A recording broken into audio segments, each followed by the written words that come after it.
So நம்ம எல்லாருக்குமே வந்து பார்த்திங்கன்னா வேற ஒருத்தவங்களோட லைஃப் வந்து ஒரு ட்ரீமாக இருக்கும். அதே போல் தான் நம்மளோட லைஃப்மே வந்து மற்றவங்களுக்கு ட்ரீமாக இருக்கும். எல்லாருக்குமே லைஃப்பில் வந்து ஒரு ஆசை இருக்கும், ஒரு கோல் இருக்கும், ஒரு பிளேஸுக்கு போகணும்னு நம்ம யோசிப்போம். அதுக்காக we are doing lot of things. நம்மளால் இண்டிவிஜுவலாக நம்மளால் வந்து யோசிக்கவே முடியாது. நம்ம எங்கேயோ ஒரு பிளேஸில் இன்ஃப்ளூயன்ஸ் ஆகிருப்போம், இல்லை யாரோ ஒரு பீப்புளை பார்த்துருப்போம், அவங்க பண்ணுறது பிடிச்சிருக்கோம். இந்த மாதிரி ஏதோ ஒரு பர்சனை நம்ம சோசியல் மீடியாவில் பார்த்து நமக்கும் அவங்கள மாதிரி வாழணும்னு சொல்லிட்டு அவங்க என்னெல்லாம் பண்ணுறாங்களோ அதை டிக்டோ அப்படியே வந்து காப்பி அடிப்போம். எவ்வளோ பெரிய ஆளாக இருந்தாலும் சரி, ஒரு பர்சன் பண்ணுறதை பார்த்து காப்பி அடிச்சு தான் பண்ணுவாங்க. அது தப்பு கிடையாது. அதுலேருந்து நம்ம போகும்போது நமக்கு ஏற்ற மாதிரி நம்ம இண்டிவிஜுவலாக வந்து நம்ம ப்ளே பண்ணிக்கலாம். எல்லாருமே வந்து அந்த பர்சனோட ஃப்ரம் த ஸ்க்ராட்ச் அவங்க எப்படி லைஃப் வந்து ஸ்டார்ட் பண்ணியிருக்காங்கிறத வந்து விட்டுட்டு இப்போ என்ன பண்ணுறவங்களோ அதை பண்ண ட்ரை பண்ணுறோம்.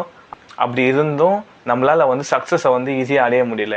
சில பேருக்கு ஈஸியாக வந்து அந்த கொஸ்டினுக்கு ஆன்சர் தெரியும், சில பேருக்கு வந்து கொஞ்சம் கஷ்டப்பட்டால் தான் வந்து அந்த கொஸ்டினுக்கு ஆன்சர் தெரியும், சில பேருக்கு வந்து என்ன பண்ணாலுமே வராது. பிகாஸ் அவங்களுக்கு வந்து அவங்களுக்கான அந்த வழி அது கிடையாது, வேறு ஏதோ ஒன்று அவங்களுக்காக இருக்குது. பட் அவங்க ராங்காக தப்பான விஷயத்த வந்து ஃபாலோ பண்ணிக்கிட்டு தப்பாக பண்ணிக்கிட்டு இருக்காங்க. உங்களுக்கு என்ன தேவை நீங்கள் தாராளமாக பண்ணுங்கள். அதே போல் உங்கள் லைஃப்பில் நீங்கள் ஒரு விஷயம் பண்ண போகிறீங்கன்னா ஸோ அந்த ஒய் தெரியாமல் உங்கள் லைஃப்பில் நீங்கள் எங்கே தான் போனாலும் நத்திங் வில் ஹேப்பன். அதே போல் எந்த ஒரு விஷயத்துமே வந்து எனக்கு பர்ஃபெக்டாக இருக்கணும்னு நினைக்காம உங்களுக்கு என்ன தேவையோ அதை வந்து ஃப்ரம் த ஸ்க்ராட்ச்லேருந்து ஜஸ்ட் லைக் தட் மாதிரி ஸ்டார்ட் பண்ணுங்கள். ஸோ இந்த மாதிரிலாம் யோசிக்கும் போது நம்மளோட லைஃப் வந்து ரொம்ப மேஜிக்குன்னு தோணுது.